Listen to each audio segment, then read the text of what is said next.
Le dimanche 8 avril, un incendie dramatique a coûté la vie à une octogénaire à Saint-Julien-les-Villas dans l'Aube.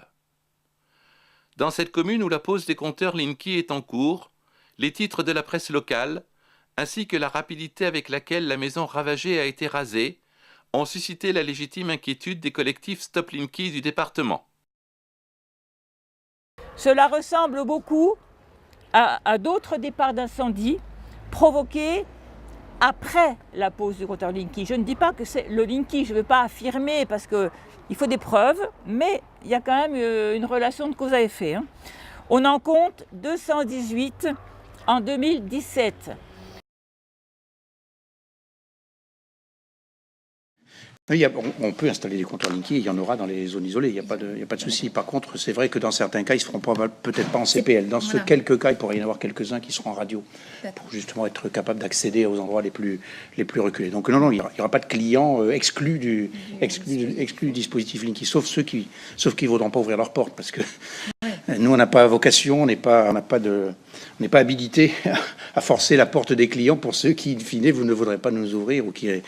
En pratique, c'est un des arguments d'Enedis et des poseurs, c'est obligé parce que c'est l'Europe qui nous le dit, qui nous l'impose. Mensonge par omission et premier grand silence d'Enedis, la directive européenne parle d'incitation et en aucun cas d'obligation. Les pays en rouge ont refusé le Linky, ceux en orange ont beaucoup de réserves. Le deuxième silence, c'est celui des factures plus chères et des abonnements plus élevés. Cela est dû à un autre mode de calcul et à un disjoncteur différent dans les compteurs Linky. Ce petit appareil va nous permettre de nous en rendre compte.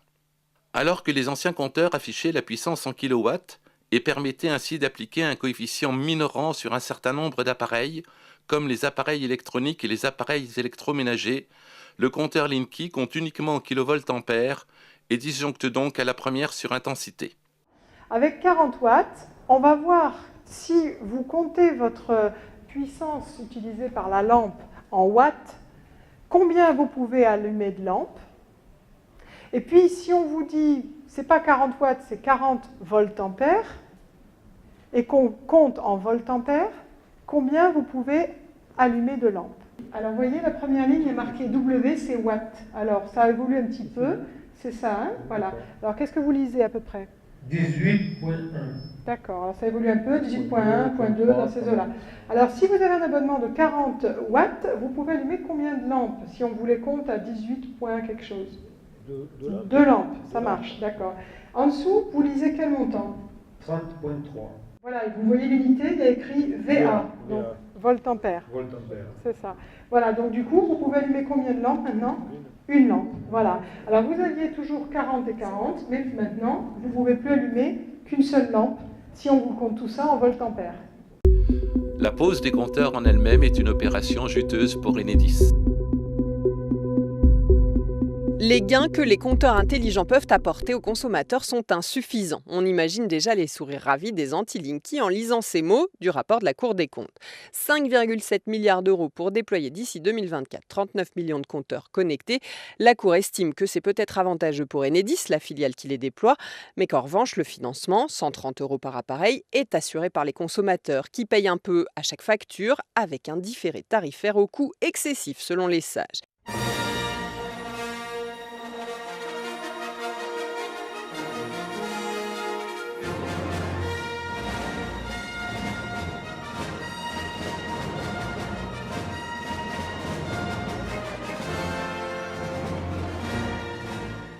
Je voudrais juste dormir tranquille. J'ai tout le temps les oreilles qui bourdonnent, je n'arrive plus à dormir.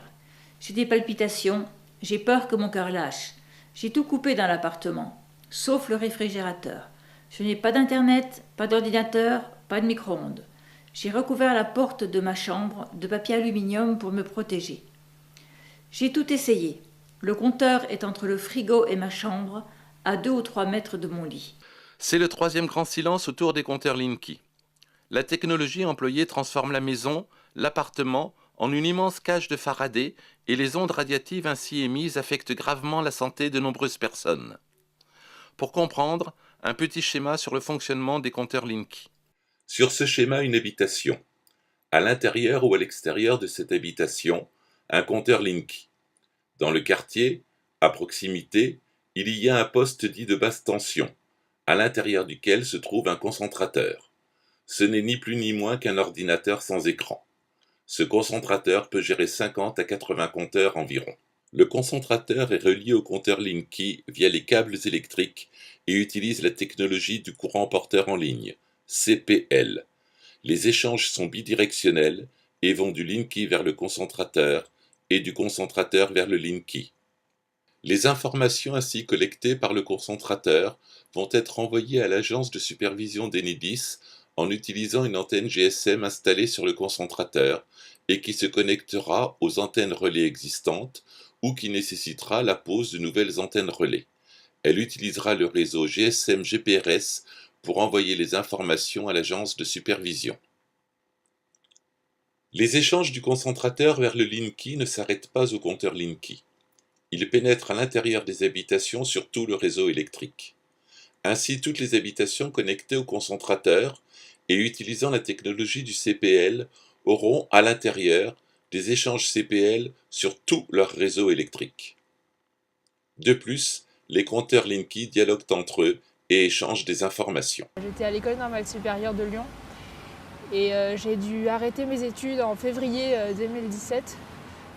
C'était à la fois à cause des ondes électromagnétiques haute fréquence dues en fait aux antennes relais et à la Wi-Fi, et aussi je pense à cause des compteurs Linky qui étaient en cours d'installation à Gerland. Le premier jour, je ne me suis pas rendu compte, j'ai pas dormi.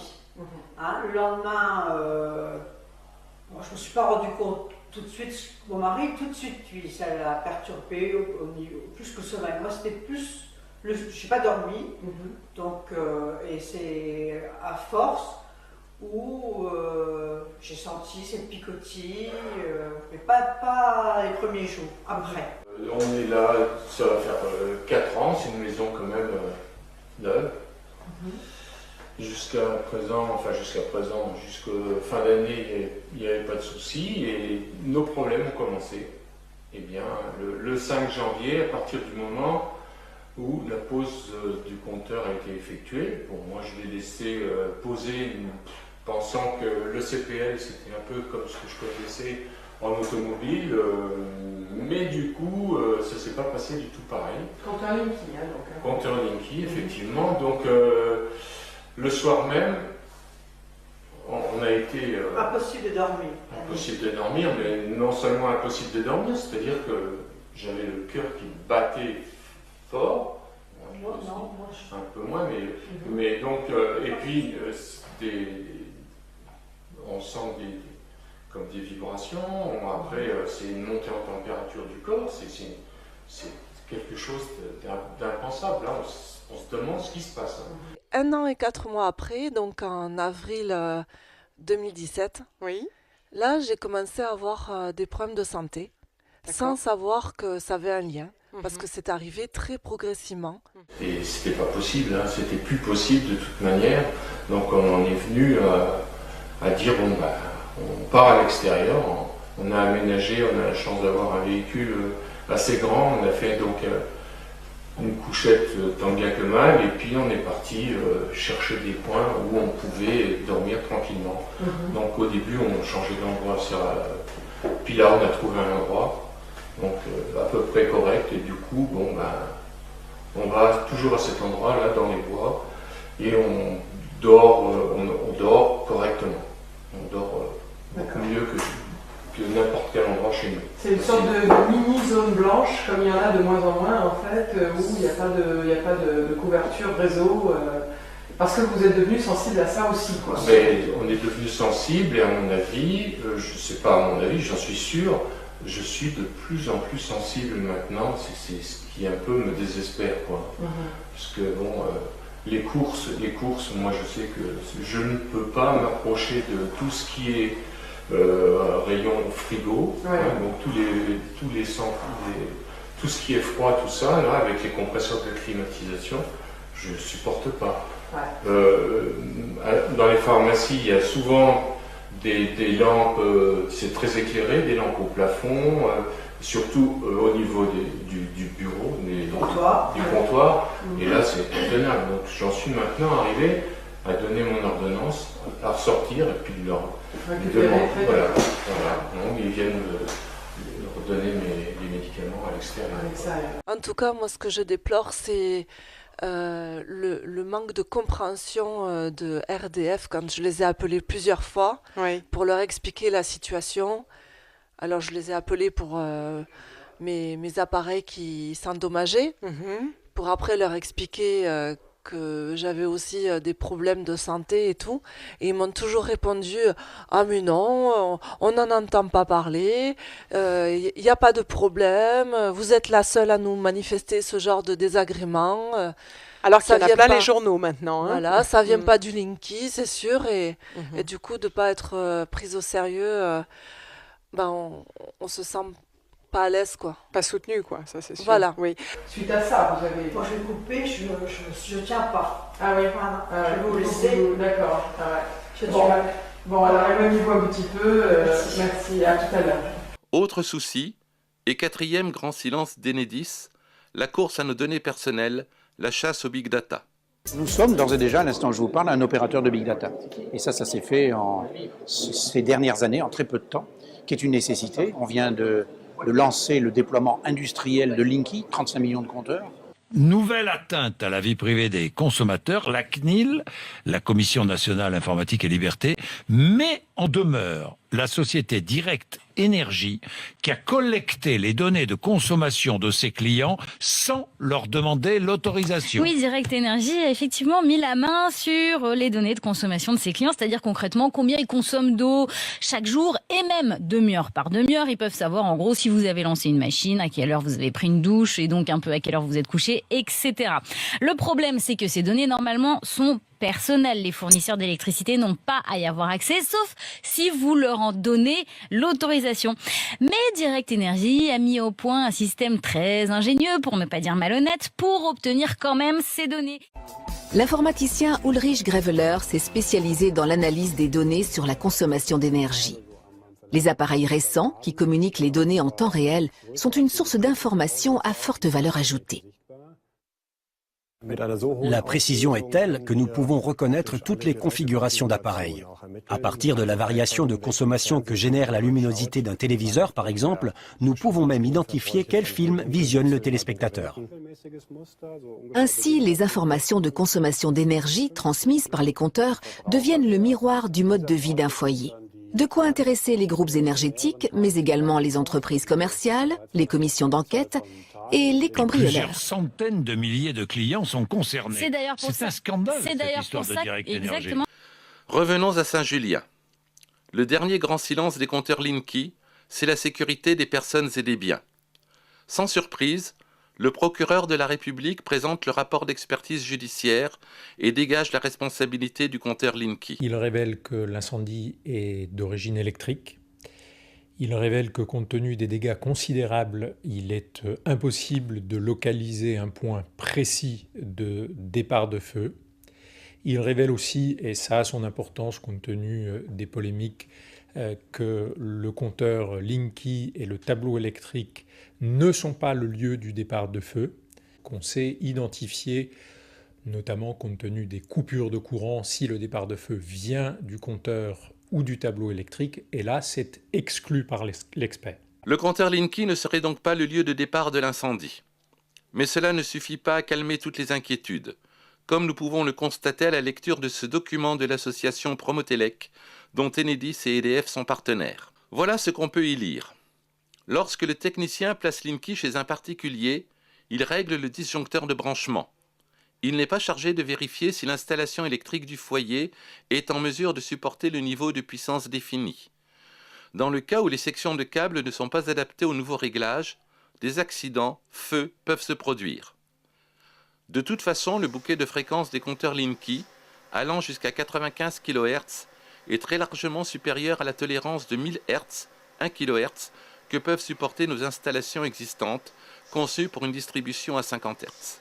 J'ai entendu le discours des anti-Linky. Où sont les preuves? Certes, ils apportent une théorie du complot en disant qu'on veut magouiller, qu'on veut tout cacher de quoi que ce soit. Après, je peux empêcher personne de croire à un complot généralisé. Complot. Voilà le grand mot lâché.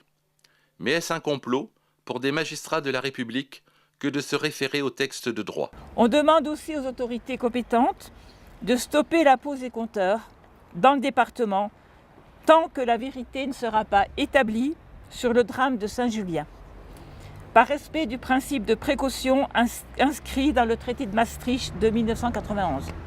En France, la loi numéro 95-101 du 2 février 1995, dite loi Barnier, relative au renforcement de la protection de l'environnement, énonce ainsi le principe de précaution.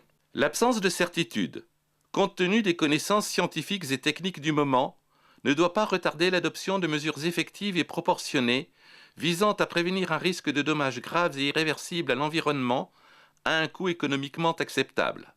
Il faut savoir quand même que Enedis n'a équipé ses poseurs que tardivement de pinces dynamométriques qui permettent d'assurer une fixation correcte des compteurs. Auparavant, ils n'avaient pas ce matériel-là spécialisé en fait pour les installer. Dans plusieurs départements, des sociétés sous-traitantes d'Enedis recrutent des poseurs sans aucune qualification, alors qu'il faut au moins un bac pro pour travailler sous tension. Récemment, un stage de l'AFPA, Association de formation professionnelle pour adultes, a été mis en place à l'intention des poseurs au vu des, je cite, erreurs constatées sur le terrain.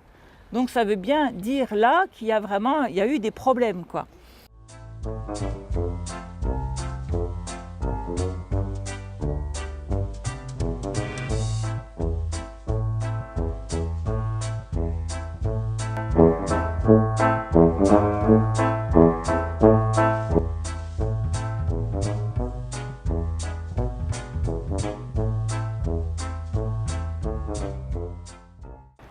On entend des propos ahurissants du genre, ça c'est les maires qui nous racontent ça, les compteurs appartiennent à Enedis ou au syndicat d'énergie.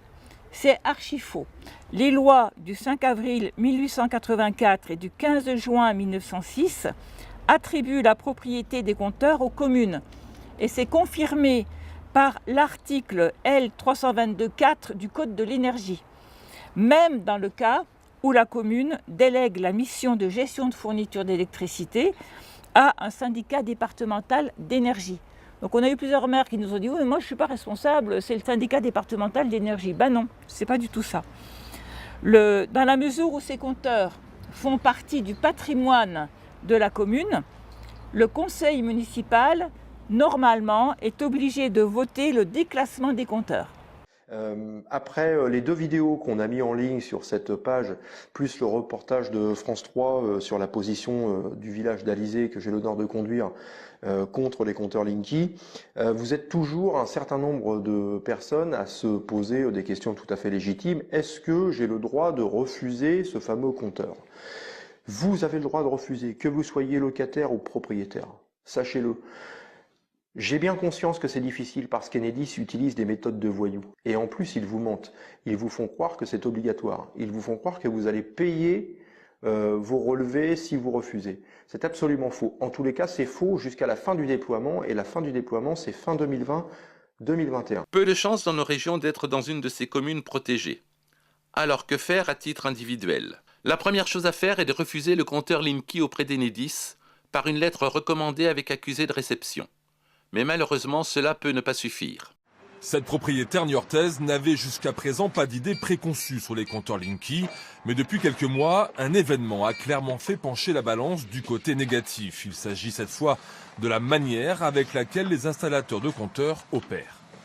Et en fait, cet été, ils sont venus par 3 fois, sans aucun rendez-vous. Nous, on était très clairs sur le fait qu'on ne voulait pas. Ils sont venus 3 fois de suite, sans qu'on soit au courant, jusqu'à la 3e fois. Alors, on était en vacances, on s'en est pas rendu compte. Où moi, j'ai surpris quelqu'un, en fait. Quelqu'un de Solution 30, c'est un prestataire d'Enedis qui est en train de poser les compteurs.